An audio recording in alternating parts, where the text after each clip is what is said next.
तो आज हम बात कर रहे हैं वेब सीरीज पंचायत की। हमारे पास जो जानकारी है वो यही बताती है कि ये शो ना उन लोगों को खास पसंद आ रहा है जो शायद वो आम चमक दमक वाले ड्रामों से कुछ अलग ढूंढ रहे हैं। हाँ, कुछ सादा सा दिल को छूले वाला टाइप का। बिल्कुल। कहानी है एक इंजीनियर अभिषेक त्रिपाठी की।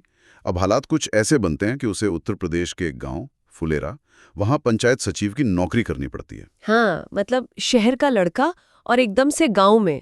तो चलिए देखते हैं कि इस सीधी सादी कहानी में ऐसा क्या खास है जो लोगों को इतना भा रहा है। हाँ, और मतलब ये देखना काफी दिलचस्प है कि कैसे ये शो बहुत ही साधारण माहौल में एक एक अलग सी खूबसूरती दिखाता है।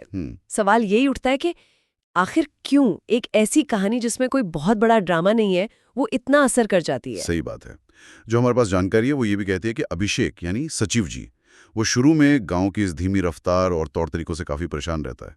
मतलब उसे लगता है कहाँ आप फंसा। हाँ, शहर की भागदौड़ की आदत होती है ना, तो ये सब पहले बोझ जैसा लगता है। हाँ, लेकिन फिर धीरे धीरे वही माहौल, वही लोग, वही छोटी छोटी चीजें उसे अपनी से लगने लगती हैं। और किरदारों की बात करें तो हाँ, किरदार तो कमाल है।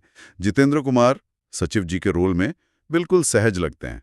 कभी वो खींच दिखाते हैं हालात पर, तो कभी एकदम बच्चों जैसी मासूमियत। और प्रधान जी नीना गुप्ता और उनके पति रघुवीर यादव जी, उनका तालमेल तो अद्भुत है। हाँ, हंसाते भी हैं और कई बार ना बहुत गहरी बात कह जाते हैं। बिल्कुल, उनकी नोकझोंक में भी एक अपनापन सा है। और प्रहलाद और विकास, उनकी जोड़ी। अरे वो दोस्ती तो गांव के उस अपनेपन को दिखाती है जो शायद अब बड़े शहरों की भागदौड़ में कहीं खो गया है। सही कहा।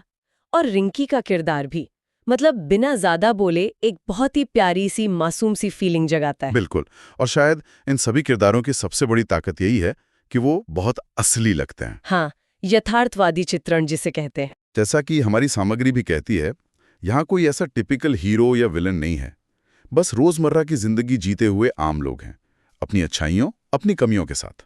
वो कहा ना, अपने बस जिंदगी जैसी है वैसी ही दिखाई गई है। ये लाइन एकदम फिट बैठती है इस पर। सही। और ये किरदार ना रुके हुए नहीं है। मतलब हर सीजन के साथ उनमें एक ग्रोथ दिखती है, उनके रिश्ते और गहरे होते जाते हैं। हाँ, ये बात भी है। खास तौर पर सुना है सीजन 3 का जो अंत है वो भावनात्मक रूप से काफी असरदार है। कुछ ऐसा जो दर्शकों के साथ रह जाता है। हाँ, ये दिखाता है कि मतलब बिना चीखे चिल्लाए भी गहरी भावनाएं जगाई जा सकती हैं। बिल्कुल। तो फिर लगता है कि इसकी कामयाबी का राज शायद इसी मिक्सचर में है। गांव की सच्ची झलक, अच्छी स्क्रिप्ट, संवाद, हल्का फुल्का मजाक भी है। हाँ, और साथ में वो दिल को छू लेने वाले पल भी। ये बिना किसी बनावटीपन के कहानी कहने का एक सुकून देने वाला तरीका है शायद। और अगर इसे थोड़ा बड़े दायरे में रखकर सोचे तो क्या ये इस तरफ इशारा कर रहा है कि दर्शक अब शायद पर्दे पर ज्यादा वास्तविकता ढूंढ रहे हैं? हो सकता है। मतलब एक सच्चा भावनात्मक जुड़ाव।